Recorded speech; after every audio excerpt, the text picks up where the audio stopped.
কর্মী সাথী জামায়াতের আয়োজনে খানসামায় সিরাতুন নবী সাল্লাল্লাহু আলাইহি ওয়াসাল্লাম মাহফিল অনুষ্ঠিত হয়েছে। দীর্ঘ কয়েকশো বছর পর জামায়াতের খোলা ময়দানে নেতা কর্মীদের সাথে আলোচনা। দিনাজপুরের খানসামায় পবিত্র রবিউল আউয়াল মাস উপলক্ষে সিরাতুল নবী সাল্লাল্লাহু আলাইহি ওয়াসাল্লাম মাহফিল অনুষ্ঠিত হয়েছে। গত শুক্রবার সন্ধ্যায় খানসামা উপজেলার জামায়াতে ইসলামীর আয়োজনে খানসামা সরকারি প্রাথমিক উচ্চ বিদ্যালয়ের মাঠে এই মাহফিল অনুষ্ঠিত হয়।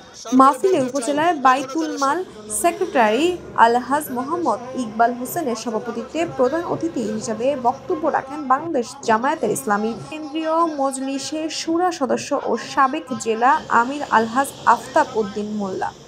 উপজেলা জামায়াত ইসলামীর সেক্রেটারি অ্যাডভোকেট সামিউল ইসলামের সঞ্চালনায় বিশেষ অতিথি হিসেবে বক্তব্য রাখেন উপজেলা জামায়াত ইসলামীর আমির মাওলানা মোহাম্মদ আনিসুর রহমান, উপজেলার সাবেক আমির মাওলানা আতাউর রহমান সহ উপজেলা জামায়াতের ইসলামী ও ছাত্র শিবিরের নেতৃবৃন্দ। মাহফিলে বক্তারা হযরত মুহাম্মদ সাল্লাল্লাহু আলাইহি ওয়াসাল্লামের জীবনীর উপর গুরুত্বপূর্ণ আলোচনা পেশ করেন। তাসফিয়া তাবাসসুম, এই সময়, ঢাকা।